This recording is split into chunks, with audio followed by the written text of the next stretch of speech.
Praise the Lord.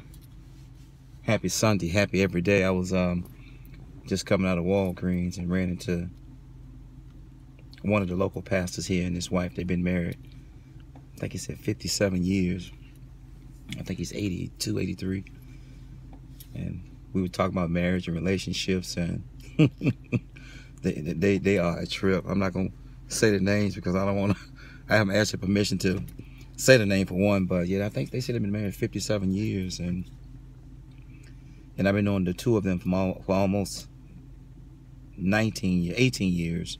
So I got here in Lake County, Chicagoland, Cook County area, in October of 2000. So she was like, "Brother Davis, why you always by yourself?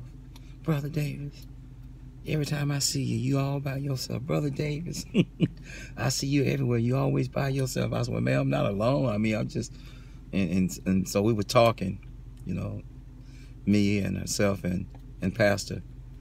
And I was like, "Pastor, you got to understand that I've been married and I've been in relationships, a couple of them, and long term. And I gave it my all, you know, and I haven't given up on relationship and marriage, you know, at all. It's just, you're supposed to grow old with a person and not because of the person." He said, "What you say, Dave?"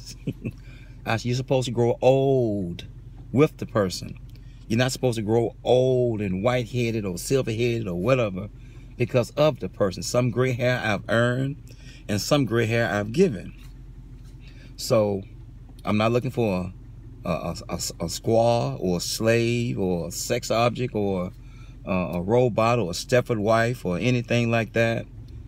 You have to grow with a person, and you learn one another, and you cause and you help one another be sharper and better, you know, and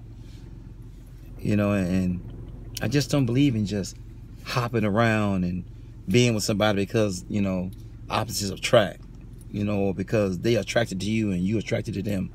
I mean, what's the goal? What's the intended goal? What's the is it for, you know, is it happily ever after? Is it just to be doing something? Is it just physical? Is it just local, you know, as I leave this alone? So I had a beautiful conversation with him, and I just expressed to him, you know, I need a team player. I need a helpmeet, not a helpmate. Y'all keep saying a helpmate. It's a helpmeet.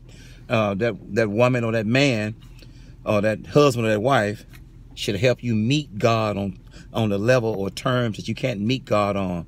To help meet you, help you meet God verbally, mentally, emotionally, morally, emotionally, you know, spiritually, supernaturally.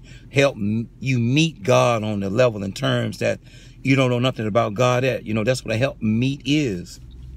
So I'm not a lunchable. I'm not a one-night stand. I've been married and I've been in a couple of relationships, and sometimes we deceive or trick ourselves, or allow ourselves to be tricked as though, how the song says, "This is it." But it wasn't it. As I leave this alone. So we have to be careful. We have to be aware. Know your value, know your self-worth.